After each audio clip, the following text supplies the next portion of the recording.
Tuesday. I'm Lauren Coleman here with Stacy Spivey, Eric Chilton, and Monique Robinson. Yeah, thanks you guys for watching the 4 to 5 right here on WFMY News 2. Of course, we're on Fire Stick, Roku, and the News 2 app for your TV, phone, or tablet. All right, we got to start with Monique because all eyes on the weekend. We got to get the latest on this. What's happening, Monique? Well, I just want to break it down for you. Today is Tuesday, right? We said it's a terrific Tuesday. We're not talking until Saturday, so we have to get through Wednesday, Thursday, and Friday. But even from the meteorologist side of things, that means that things could change on the weather scene as we get near Saturday. We're still quite uncertain of what we can expect, but today things are mostly clear.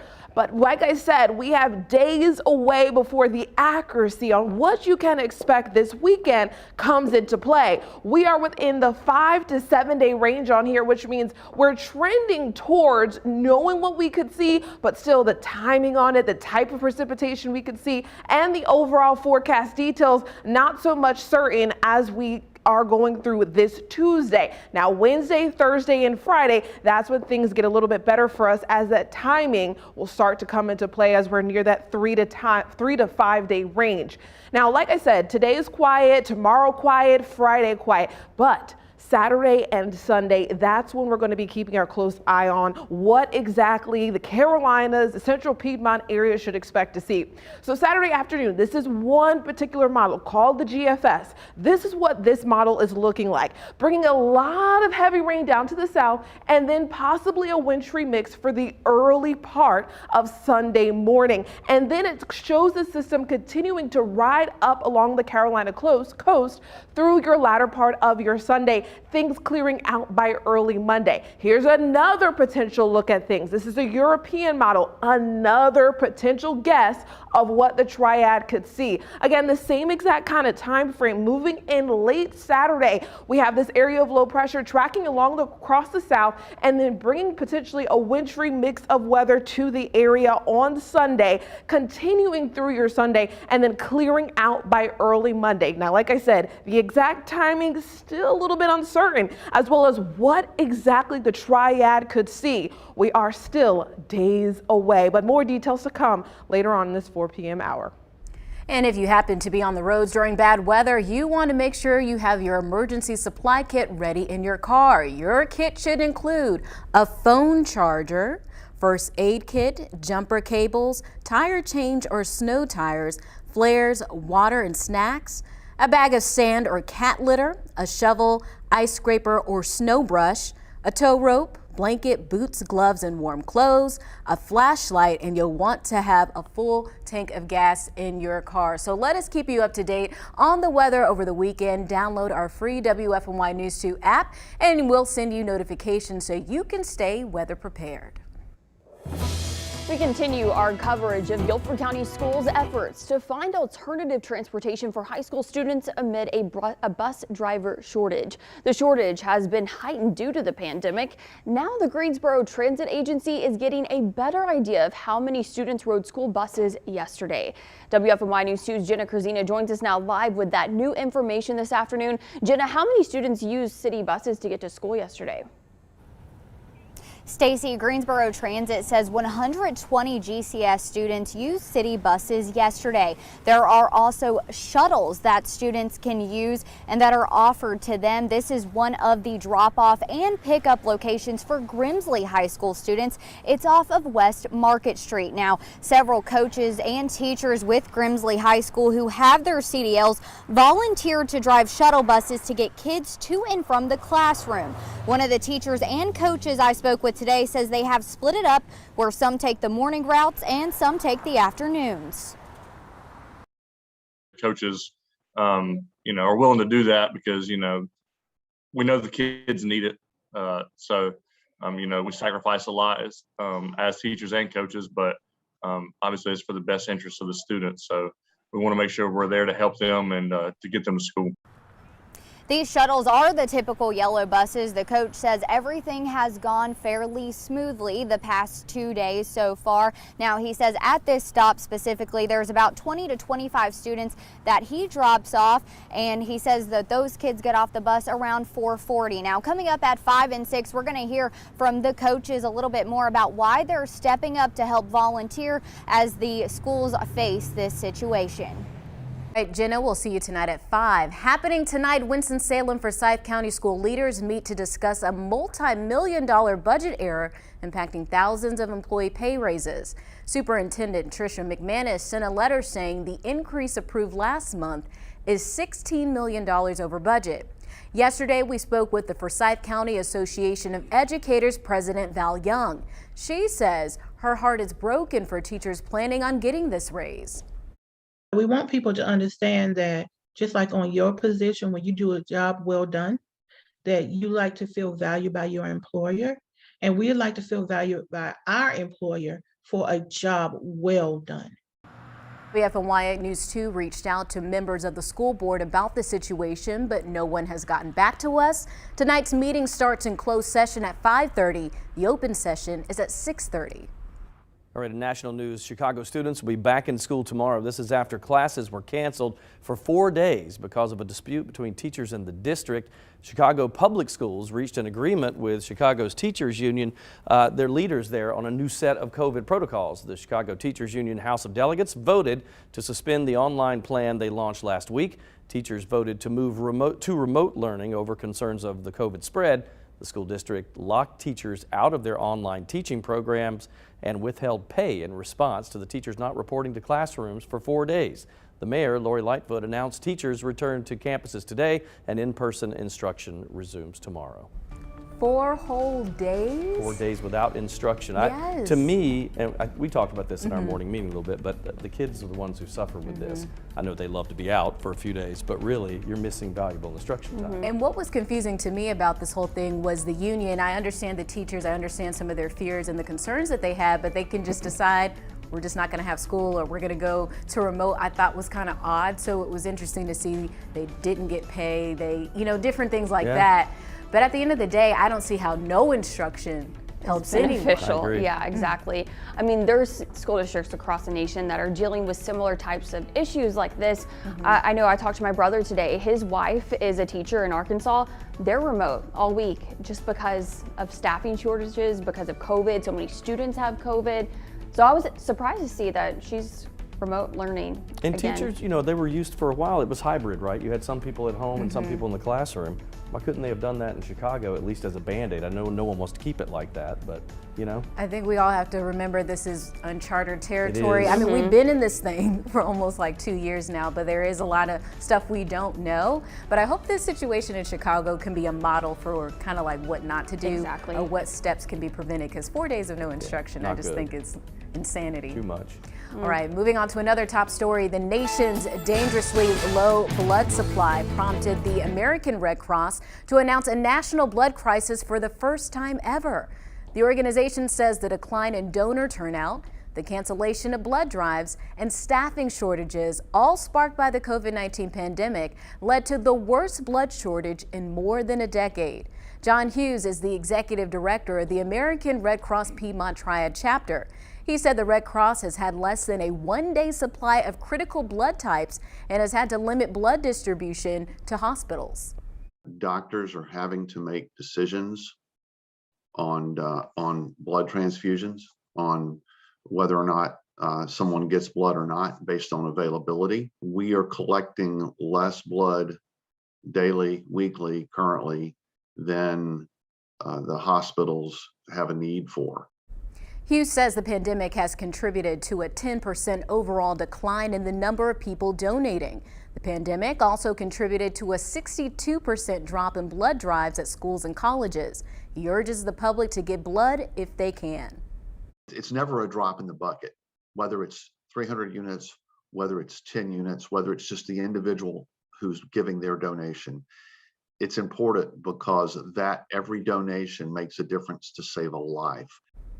Those who donate blood to the American Red Cross in the month of January will automatically be entered for a chance to win a getaway to Super Bowl 56 in Los Angeles. They will also be automatically entered to win a home theater package and a $500 e-gift card. To find out where you can donate, you can download the Red Cross Blood Donor app or just look for this story on our website.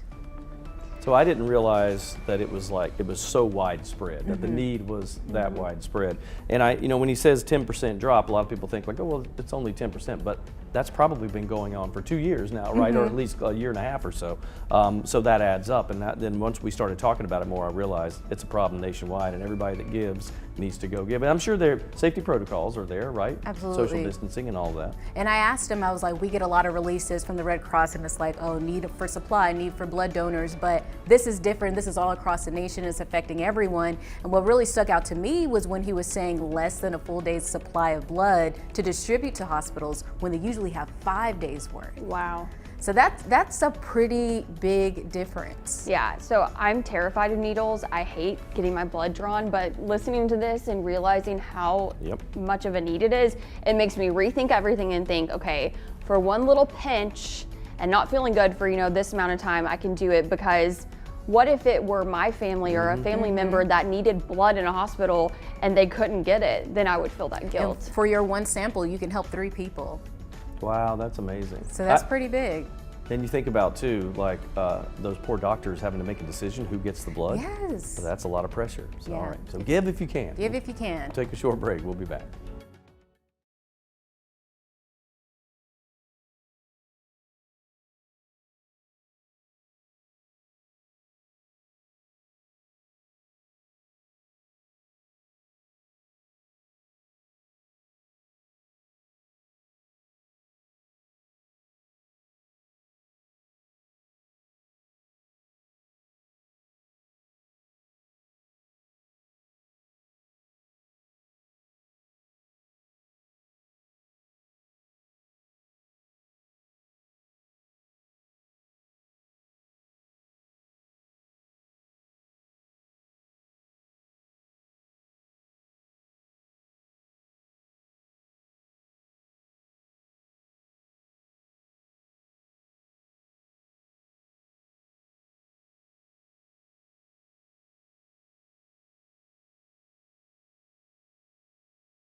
Georgia has won the college football playoff title for its first national title in 41 years. The Bulldogs hadn't won a national title since freshman Herschel Walker led them there back in 1980. Alabama's Crimson Tide had won 7 straight against the Bulldogs, including the last 4 against Georgia coach Kirby Smart. It was a competitive game, to say the least. The first touchdown of the game came with 1:20 left in the third quarter. But you guys have to check out this video, okay? We have some pretty big Dogs fans in the newsroom. Our producer Miles and reporter Grace Holland, they both went to Georgia, and you can see Miles literally paraded through the newsroom. He's decked out in Georgia gear, and he was playing the fight song. It was the funniest thing ever. And the pants too, love the pants. Yeah, he was playing the fight song. I thought somebody had a ringtone on. I was like, what is that noise? I thought someone won a prize or something, because I don't know when there's music and I see woo, and I'm like, who won something? Did I win $1 million? And then I'm like, oh, okay. Did you see how he had one hat on this way and another hat on the other way? Somebody asked They were like, do you have on any other Georgia stuff like underneath? And he's like, Boxers no. and different things like that. I'll Yeah, never tell love is what it. he should have said. I texted him during the game last night because I knew, when they first scored their first touchdown, and he was so excited about it. I was pulling for Georgia because Alabama has 15 titles. I think somebody else can win one once in a while. Yeah.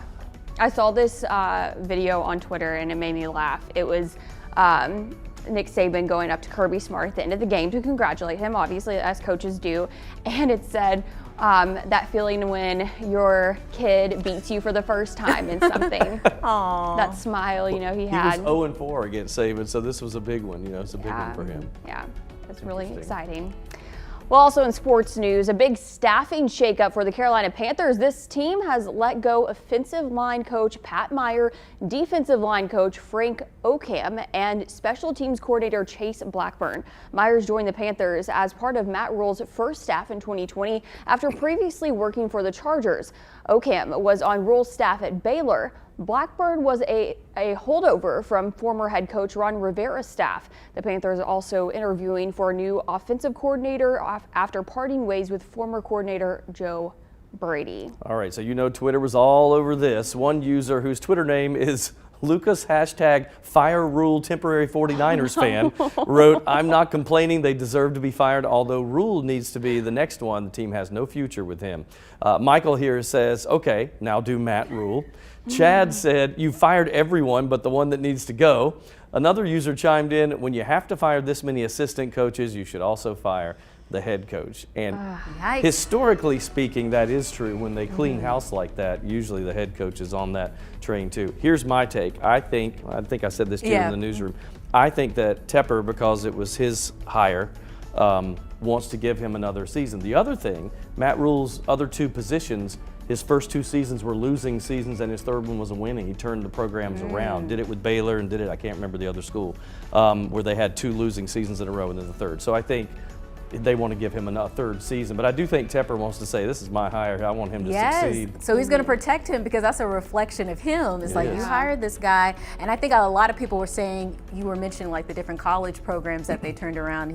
They're like, this is, the big leagues, this is NFL, so this isn't any college stuff. Yeah, I just feel like in football, you kind of have to give them a few years. I agree. They have to get their own players on the team. They have to just rework the program and do their thing to be able to succeed. And so, I don't know, who knows? Maybe next season will be the season for them. I do think there were times this season, I'm not going to lie, as a Panthers fan, that I went, what are you doing right now?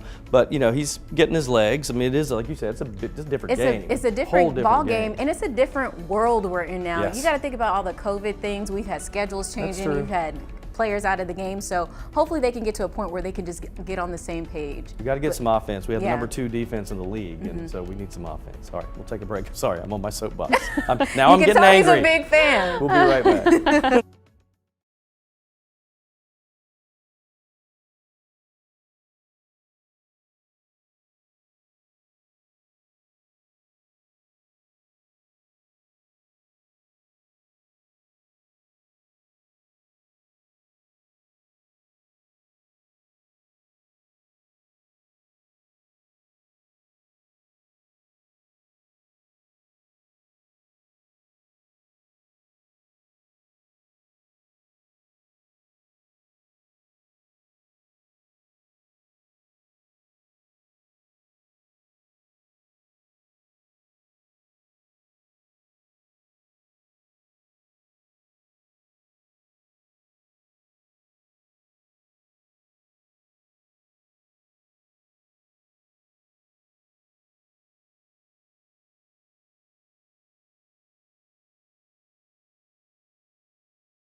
All right, think about this. How helpful would it be to have like a city ambassador to show you around your town? Well, that's exactly what downtown Greensboro has now. I spoke with Sean Eisenbach with the Downtown Greensboro Ambassador Program to get the details.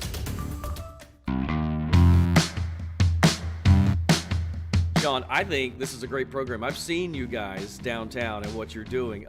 Let's talk about an overview of what you guys do with people. I mean, you're helping people find their entertainment, their cultural arts, and just everything.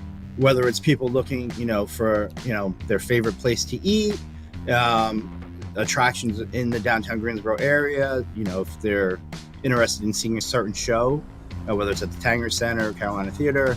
We'll direct them to the right direction. We'll personally walk them there, or we'll take out a map, give them a map and say, hey, this is where you need to go, and so on. And you were saying that some of your people are on feet, going up and down Elm Street and some of the side streets, but you're on bikes as well. I mean, you're covering the entire area of downtown. Right. I would say 90% of the time we're on foot. We do use bikes to hit the outer perimeters, which are, really far out there that, it's a little bit of a hike for us.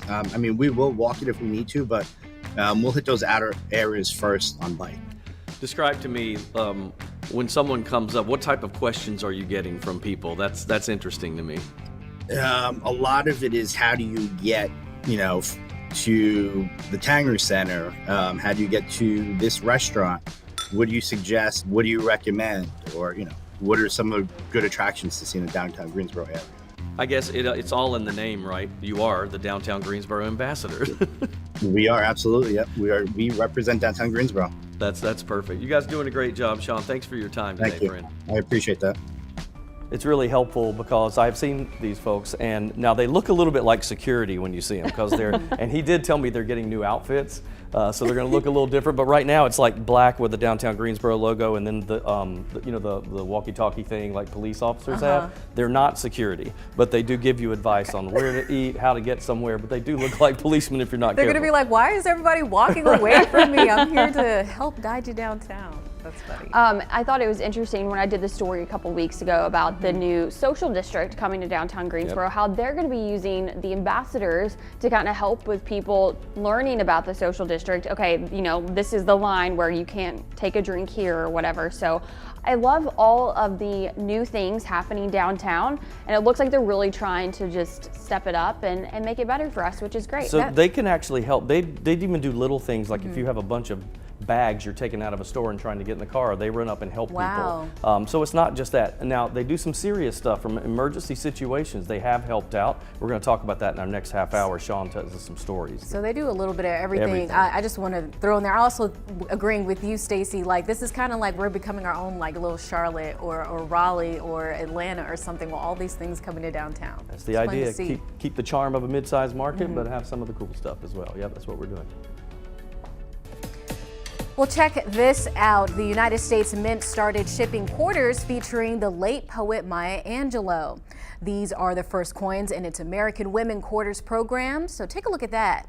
The quarter design depicts Angelou with outstretched arms, with a bird in flight and rising sun behind her. These are the images inspired by her poetry. The Mint's program will issue 20 quarters over the next 4 years, honoring women and their achievements. I absolutely love this. I just feel like angelic almost. She does. That's what her poetry was, and it's inspired so many people. She's a best-selling author, and I think it's just great that they're doing this because women have contributed so much to society, and it's been long overdue for us to get this kind of recognition on this level. And that is, the caged bird, you kind of get the idea of why they put that up there. I'm not even a poetry person per se, but her stuff was incredible, and to hear her speak, and since she was local, she was at Wake Forest for years, and it's been 8 years since she passed away in Winston-Salem. So her ties to this community and the way she writes, just fabulous. Yeah, I love how it's like she's kind of like looking to the future, you know? I think that's so cool. And whoever designed this did a fantastic job. And there's gonna be 20 of them, I believe, so I'm gonna make sure that I collect them. I'm sure they'll have books and stuff. Yeah, little books that you can put them in, like the state quarters. Yep, it's gonna be great. Good news, good news there. All right, we'll be back.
Okay, I am talking about how to stay optimistic in a sea of chaos that's now going on 2 years.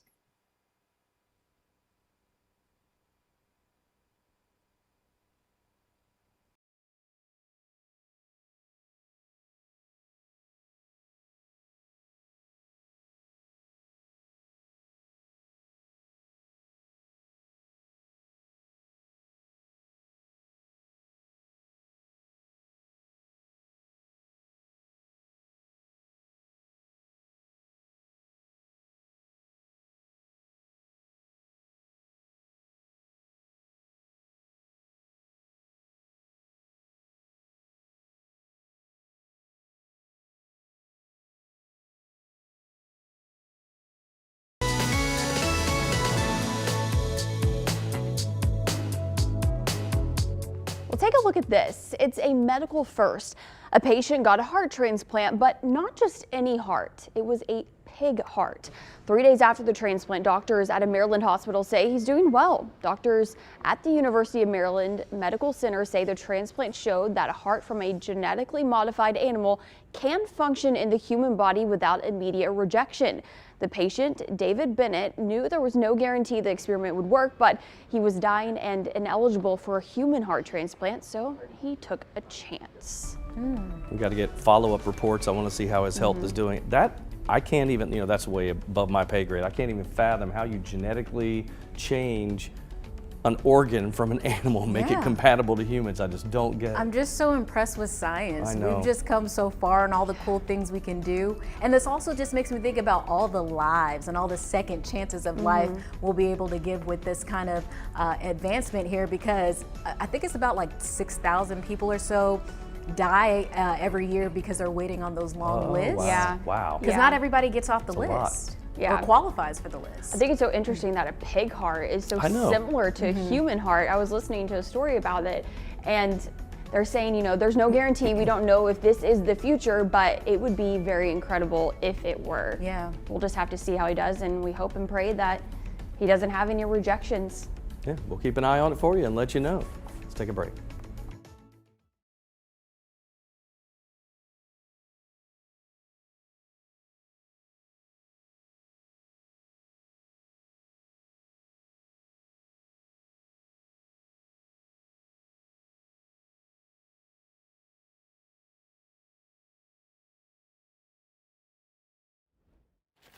Hey, ice cold milk and an Oreo cookie, they forever go together like a classic combination.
Good afternoon, everyone. I'm Stacy Spivey, Lauren Coleman, Monique Robinson, and Eric Chilton. Welcome to all of you watching us right here on WFMY News 2. Also, Fire Stick, Roku, and our app, whether you're doing that on your TV, phone, or tablet. Well, it's only Tuesday, but Monique, all eyes are on what you are actually tracking for the weekend. Yes, for sure. As meteorologists, we're always looking at the radar, but when we're getting hints of signs of some sort of system making our way to the area, whether it is 5 days out or just tomorrow, we are always going to make sure you are weather aware. So these are kind of just the main things you need to know based on what information I have already related to this weekend weather system. So first and foremost, there is a potential for winter weather increasing for the weekend. The weather going to be boring at least through Friday, but then this weekend, that's when things get a little bit more active, especially for all of the southeast, and then the Carolinas really owning in on something for your Saturday and your Sunday. So the storm possibility is trending toward a heavy, wet system. Could be some snow, could be ice, could be rain for North Carolina. Now, it's too early to really break down the details of that the exact system that we will expect to see, but overall there could potentially be some travel disruptions, especially on Sunday. Might be a day you just want to hunker down in the house. But like I said, high pressure being in place at least through the end of the week, allowing for much of dry conditions. A dry cold front will make its way through and allow for colder temperatures, but overall the dominant feature will be high pressure, so we won't really be seeing much of any activity. Haven't shown the 7-day yet, but here you have it. Temperatures cooling down with that weather system making its way in for the weekend. The temperatures have us all thinking about how to stay warm for sure. I have a space heater at home, much like this one here. I keep my house, get this, at 66 degrees. I use my space heater to make my bedroom and my bathroom warm while I'm getting ready in the morning. But just as you saw in New York, space heaters can be dangerous and they can be deadly. Space heaters are linked to more than 25,000 house fires every year, resulting in more than 300 deaths in the United States. Now, in the New York fire, I want you to look at this. This is what the space heater did inside that apartment building. The small device can lead to massive destruction. The mayor said open doors allowed the flames to spread the deadly smoke. It's crucial. The number of lives we lost were due not to actually fire, but smoke. And something simple as closing the door can allow firefighters to respond and save lives. This brings up a major point that the fire and smoke was able to spread through those doors being open. Firefighters say one way to keep your family safe is to sleep with your door closed. Do you do that? I actually do not sleep with my door closed. I sleep with it open. I like to keep my bathroom light on so it kind of like just shines into my room. We do. We keep the master bedroom door shut, and there's not a conscious decision, or it's not with me unless Leslie's doing it, but it's like habit. I just shut it. Yeah, I'd actually heard this before, that you're supposed to close your doors. So yes, we had. You close the door, and that way it keeps the fire and the smoke from getting in your room, and it gives you those extra seconds to get going if there was a fire. Now, here's another main point. Don't ever plug in a space heater into an extension cord, even one of these heavy-duty strips, because this is what can happen. I mean, have you guys ever heard of that? Because I think when we think of those big heavy-duty strips, we think it can take anything. Yeah, I actually have heard of that before. Like whenever we see stories like this, you know, the news is saying, you know, don't plug it into an outlet. Yeah, and or I an think, extension cord, excuse me. Right, and I think it's one of those things where you think if it's that big heavy-duty strip, then I should be fine. I plug my TV in there, I plug my gaming system, but the heater takes more energy, and it can't handle that wattage. It just cannot handle it. We want to make sure that you are warm, but we want to make sure that you are safe. So I want you to keep these things in mind when you're using your space heater. Don't ever leave your space heater unattended. You need to turn it off before leaving the room or going to sleep. And experts suggest keeping it at least 3 feet from anything that could burn. Clothes, rugs, paper, shoes, anything. Also, don't put it in a high traffic area or a doorway where someone could trip over it. We want you to stay safe no matter what the weather is. Download our WFMY News 2 app and we'll send you push alerts straight to your phone so you can stay in the know with the forecast. Let's get to the latest coronavirus news. The number of North Carolinians in the hospital with coronavirus is just shy of an all-time record. The state is reporting 3,991 patients. It's just one patient short of the record high the state reported just about a year ago. Now, there's a similar trend locally. Guilford County hospitals are treating 253 patients right now. The county's record is 275, which was actually set a year ago today. Now, the gaps that you see on this chart are the weekends and holidays when the county doesn't report this number. Cone Health is reporting it's treating 252 patients today. Its record high was 288, which also occurred a year ago. Starting Saturday, if you need an at-home COVID test, you can be reimbursed by your insurance company. Here's how each person is allowed up to 8 tests each month. You can either be covered at the register or file a claim after you purchase that test.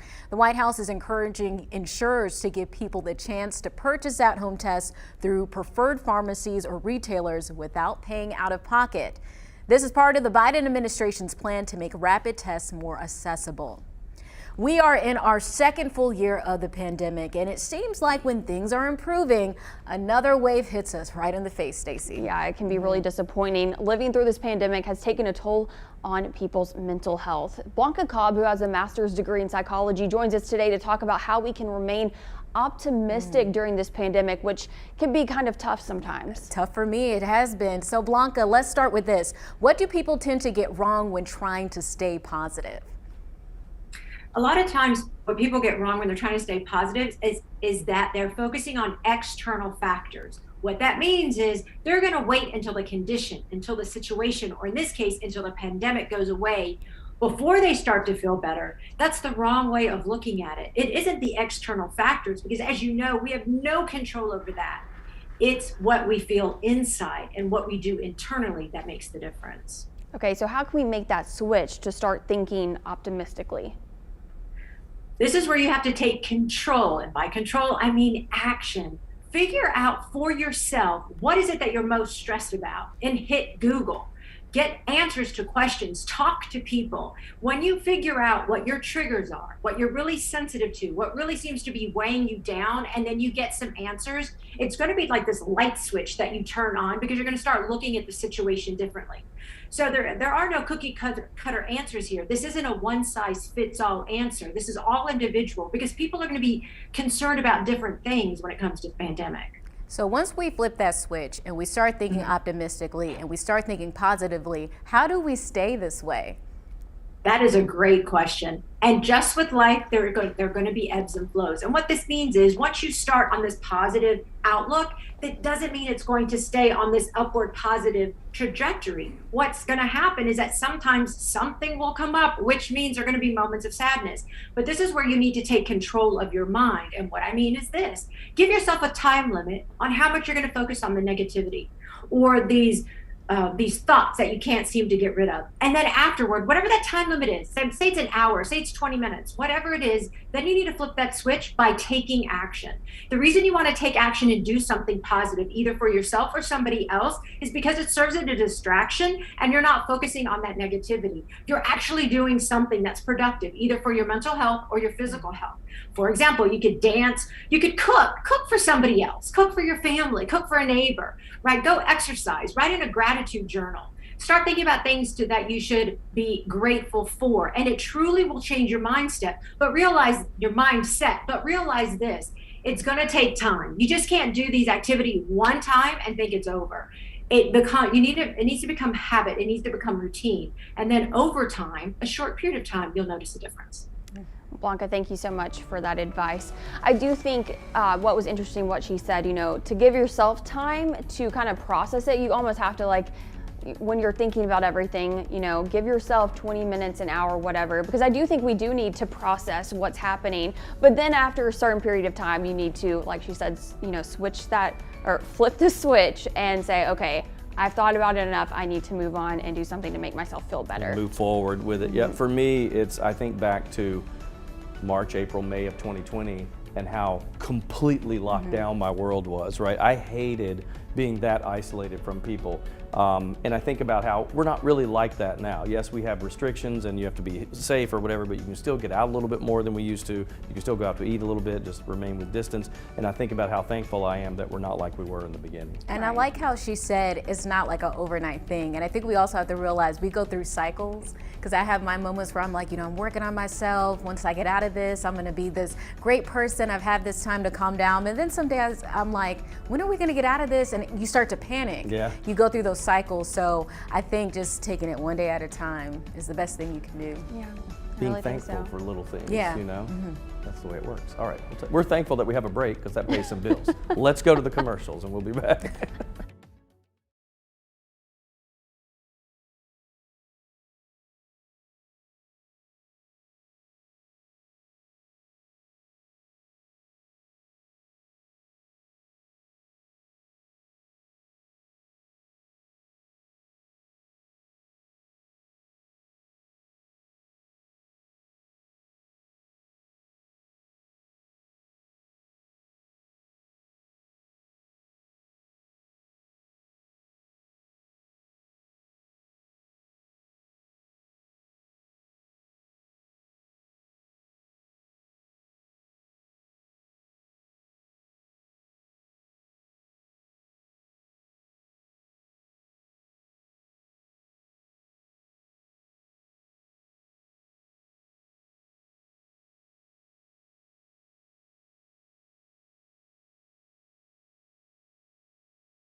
Earlier in the show, we talked about the Downtown Greensboro Ambassador Program and how they help people find their way around in downtown. But there's another side to what they do. This is a side that you could say really makes them unsung heroes. Here's part of my conversation with Director Sean Eisenbach. Sean, it's interesting that, I think of what we talked about earlier, that, it's, the fun and games of being the ambassador, but you guys are doing some serious work out there too. Talk about that a little bit. A lot of what we come across are the unsheltered, the mentally ill, those that are really in need, especially now in the cold weather. They need a point in the right direction. Where do I go? I need some shelter. I need some food. We try to point them in the right direction, whether it's getting them shelter for the night or something, to eat for that day. It's common sense when you're dealing with a person in need that you need to be compassionate, you need to listen. It's all about having a good heart and being a good, caring person, and that's what allows us to be able to at least guide these people in the right direction. And you and I were chatting earlier. You said, I would assume downtown's a busy place. There might be accidents or emergency situations. Have you dealt with that? We have quite a few, actually. I think our most serious one happened about, I would say, probably a week and a half ago, where one of our ambassadors, Daniel, he was in the park and he saw a gentleman just leaning over on the bench, clenching his chest. He walked over to him, asked him if he was okay. And he was like, no, I have chest pain. My left arm hurts. Daniel immediately called 911, and he waited with the gentleman until, pretty much they loaded him in the ambulance. He was having a mild heart attack. Car accidents, we call 911. I witnessed one about 2 weeks ago, called 911 immediately. And, it just allows first responders to get there as quickly as possible. It's interesting, you guys aren't just ambassadors, but you're really heroes out there in downtown Greensboro. Thank you for what you guys are doing.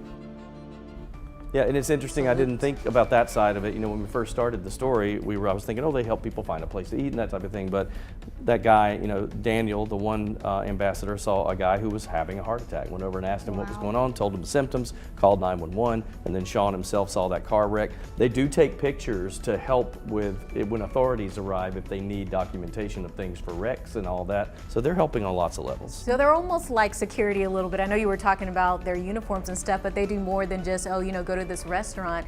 They have something that's really fulfilling. They can help people in need and just get to know different people. I had one help me load stuff out of my car into an office one day. So They nice. did, yeah. They're literally becoming the eyes and ears of downtown Greensboro. They're helping people when they see people in need for anything, from food to even a medical emergency. I think it's amazing that we have them. Do you know how many there are so far? I do not, but I know, and they have shifts, and I put on our web story online if you want to check it out, because they're on different hours, right? Different times of the day. They're usually not there late night, but they're there during the day and during the early evening hours. So check out that story on our website. What does it take to qualify to become one of these? You know what, to me, you if gotta they're out have here helping people and doing all these great things. just a big heart. I mean, that's what he said. He has all of these people and he helps to hire them. He said they all just have huge hearts and they're more than willing to help out. And clearly, they're people. Yeah, that's right. They like people. They like to talk to people. That's what I'm trying to say. We'll be right back.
Well, you may have seen the 10-year challenge circulating on social media. People are posting a photo from 2012 and then one from today. So we decided to join in on the fun.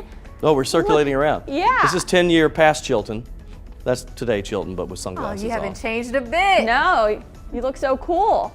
So I was, Look at 10 you. years ago, I was a senior in college. That was from bid day. I told y'all I like Taco Lord. Bell, so I wasn't lying. Here's the proof. That was my sophomore year of college. You look like a baby in your photo. Yeah, that's Yeah, I true. wasn't You wearing look any young. makeup, all of that. That was Yeah. funny with the fire packet because that's Yeah. my favorite sauce at Taco Bell, by the way. Oh, it's so fun to see all I these. just love looking at pictures of Baylor. She's so cute. I a know, mess. seriously. Her 10-year photo in 10 years, Yes. that's gonna, I can't even think about that.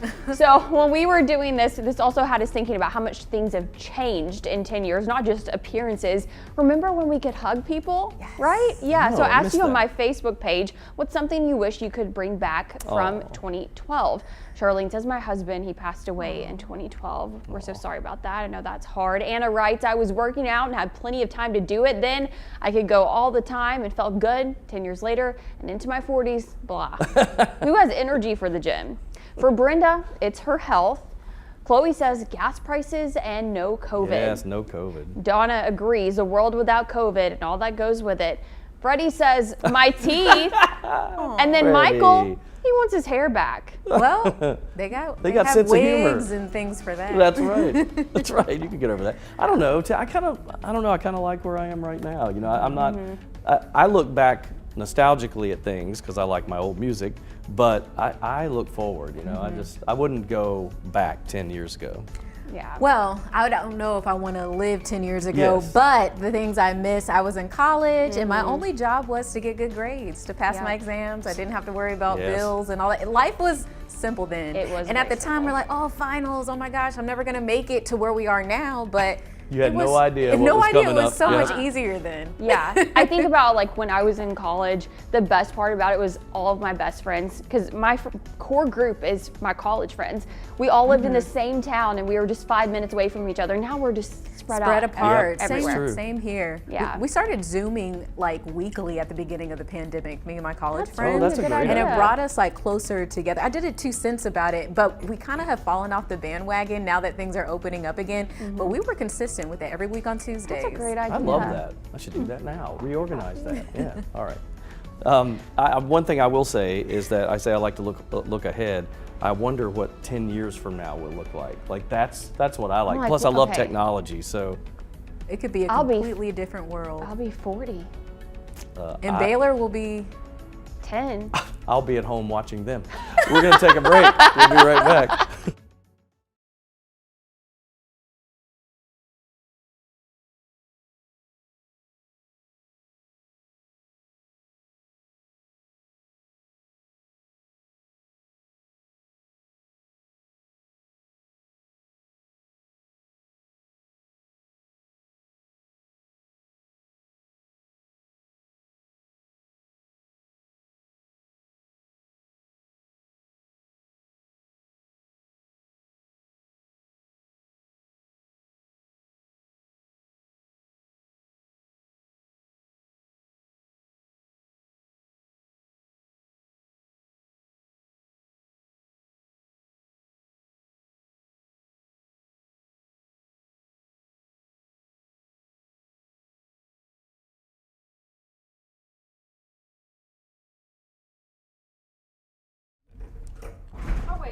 set a microphone check, microphone check, microphone check, microphone check.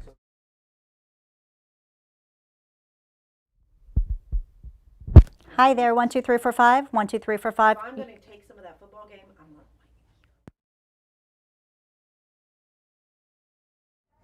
10-9-8-7-6-5-4-3-2. Hey, man. Oh.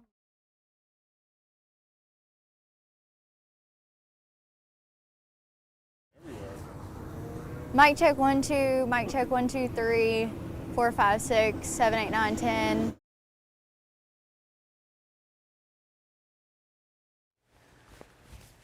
Hello. Do we have any Techno stations in South Florida? Asking for no particular reason. 1 2 3 4 5.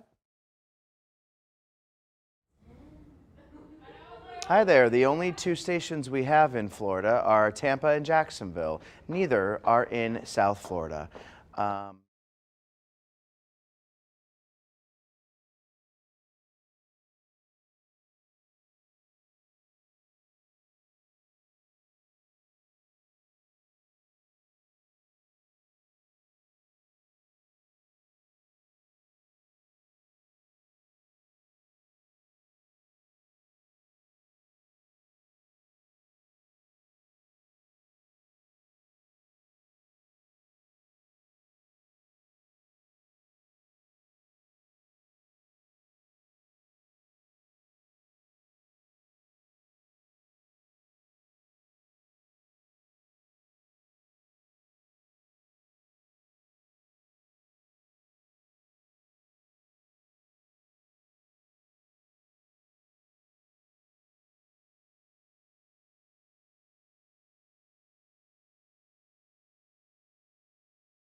It's time for my 2 cents.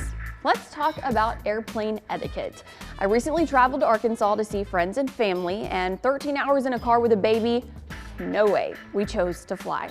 But even flying has its own challenges. First, there's the pandemic. With the Omicron variant running rampant, I was a little on edge.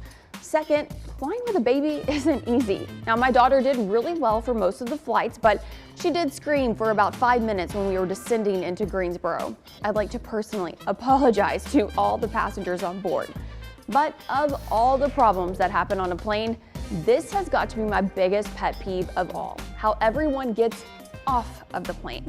Now, here's how I was taught. It's kind of like communion at church. From front to back, row by row, you get up and get your stuff and go. You wait until the row in front of you is done before it's your turn. Now, I know that there are some exceptions when flights are calling it close and you land in Terminal A and you need to get to Terminal D in 5 minutes. But goodness, can we not be a little more patient? I see people in the very back of the plane push and shove their way up to the front to get off the plane before anyone else. So let's just all try to be patient, because at some point, we all have to get to where we're going. That's just my 2 cents. That's your 4 to 5. WFMY News 2 at 5 starts right now.